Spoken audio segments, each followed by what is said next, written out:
അഴിമതി കേസിൽ അറസ്റ്റിലായ തെലങ്കാന മുൻ മുഖ്യമന്ത്രിയുടെ മകൾ കെ കവിതയെ ദില്ലി കോടതിയിൽ ഹാജരാക്കി. എൻഫോഴ്സ്മെന്റ് ഡയറക്ടറേറ്റ് ഹൈദരാബാദിൽ അറസ്റ്റ് ചെയ്ത് ദില്ലിയിലേക്ക് കൊണ്ടുപോവുകയായിരുന്നു. അഴിമതി കേസിൽ മുഖ്യമന്ത്രിമാരുടെ പെൺമക്കൾ അറസ്റ്റിലാകുന്നതോടെ ചങ്കെടുപ്പ് കൂടുന്നത് ഇങ്ങ് കേരളത്തിൽ തന്നെ. ഇപ്പോൾ അറസ്റ്റിലായ കവിതയെ കണ്ട് ഭയന്നിരിക്കുകയാണ് പിണറായിയുടെ മകളും മാസപ്പടി കേസിലെ പ്രതിയുമായ വീണ വിജയൻ. മുഖ്യമന്ത്രിമാരുടെ മക്കളെ ഇഡി പൊക്കിയെടുത്ത് ദില്ലിക്ക് പറന്ന് അവിടെ ലാൻഡ് ചെയ്യുമെന്നും ദില്ലിയിലെ ജയിലിൽ കിടത്തുമെന്നും ഇപ്പോൾ തെളിയിച്ചിരിക്കുകയാണ്. ഇപ്പോൾ അറസ്റ്റിലായ കെ കവിത വീണ വിജയനെ പോലെയല്ല. പിതാവിന്റെ സീറ്റിലിരിക്കുന്ന ആളല്ല കെ കവിത. തെലങ്കാന നിയമസഭാ സാമാജികയാണ്. ഭാരത് രാഷ്ട്ര സമിതി അധ്യക്ഷനും മുൻ മുഖ്യമന്ത്രിയുമായ കെ ചന്ദ്രശേഖർ റാവുവിന്റെ മകളുമാണ് കവിത. കേസിൽ കഴിഞ്ഞ വർഷം ചോദ്യം ചെയ്തിരുന്നു എങ്കിലും ഈ വർഷം 2 സമൻസ് ഒഴിവാക്കിയിരുന്നു.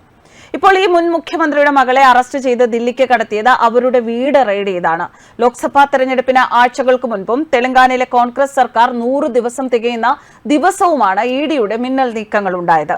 ഈ വിവാദങ്ങൾക്കെല്ലാം ഇടയിൽ തന്നെ ഹൈദരാബാദ് നഗരപ്രാന്തമായ മൽക്കാജ്ഗിരിയിൽ പ്രധാനമന്ത്രി നരേന്ദ്രമോദി വെള്ളിയാഴ്ച റോഡ് ഷോയും നടത്തിയിരുന്നു.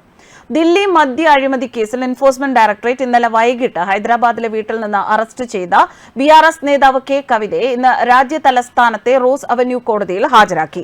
തെലങ്കാന മുൻ മുഖ്യമന്ത്രി കെ ചന്ദ്രശേഖർ റാവുവിന്റെ മകളെ കസ്റ്റഡിയിൽ ചോദ്യം ചെയ്യുന്നതിനായി ഏജൻസി കസ്റ്റഡിയിൽ ആവശ്യപ്പെട്ടിരിക്കുകയാണ്. ഇപ്പോൾ അവരുടെ അറസ്റ്റിനോട് പ്രതികരിച്ചുകൊണ്ട് കവിതയുടെ സഹോദരനും മുൻ തെലങ്കാന മന്ത്രിയുമായ KT രാമറാവു എക്സിൽ ഒരു പോസ്റ്റിൽ ഇങ്ങനെ പറഞ്ഞു: അധികാര ദുർവിനിയോഗവും നീതി നിഷേധവുമാണ് എന്റെ സഹോദരിക്കെതിരെ ഉണ്ടായിരിക്കുന്നത്. നീതി വിജയിക്കും. ഞങ്ങൾ നിയമപരമായി പോരാടുന്നത് തുടരുമെന്നും സഹോദരൻ പറയുന്നു. ദില്ലി എക്സൈസ് നയവുമായി ബന്ധപ്പെട്ട കള്ളപ്പണം വെളുപ്പിക്കൽ കേസിലാണ് കെ കവിത അറസ്റ്റിലായത്. ദില്ലിയിലെ APP നേതാക്കളുടെ അടക്കം കള്ളപ്പണം വെളുപ്പിച്ചിരുന്നു. നൂറുകണക്കിന് അനുയായികൾ ഏജൻസി നടപടിക്കെതിരെ പ്രതിഷേധിച്ചതിനെ തുടർന്ന് ഹൈദരാബാദിലെ ബഞ്ചാര ഹിൽസിലെ വീട്ടിൽ നിന്നാണ് കവിതയെ അറസ്റ്റ് ചെയ്തത്. വൻ പ്രതിഷേധമുണ്ടായിട്ടും കേന്ദ്ര പോലീസിന്റെ സഹായത്തോടെ കെ കവിതയെ ഇഡി അറസ്റ്റ് ചെയ്യുകയായിരുന്നു. ഇതുപോലെ മറ്റൊരു അഴിമതി കേസിലാണ് കേരള മുഖ്യമന്ത്രിയുടെ മകൾ വീണ വിജയൻ കുടുങ്ങിയിരിക്കുന്നത്. ലോക്സഭാ ഇലക്ഷൻ അടുത്തതിനാൽ വീണ വിജയനെതിരെ ഏത് തരത്തിൽ നടപടി എടുക്കുമെന്നും വ്യക്തമല്ല.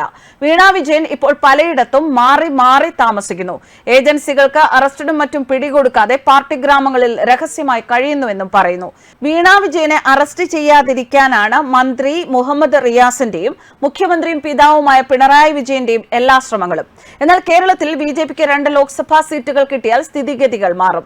2 ലോക്സഭാ സീറ്റുകൾ ലഭിച്ചാൽ NDA മുന്നണിയിലേക്ക് ഇടത് UDF-ൽ നിന്നും കക്ഷികൾ ഒഴുകും. നിയമസഭ പിടിക്കാനുള്ള കരുത്തുണ്ടാകും.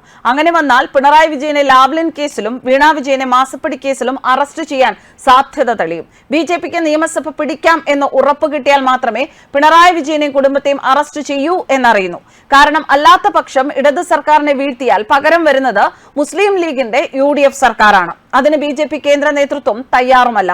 എന്തായാലും കവിതയുടെ അറസ്റ്റ് ഒരു കാര്യം ഉറപ്പാക്കുന്നു: ആവശ്യമെങ്കിൽ ഏത് മുഖ്യമന്ത്രിയുടെ മകളെയും ഇതുപോലെ തൂക്കിയെടുത്ത ഇഡി ദില്ലിക്ക് പറക്കും.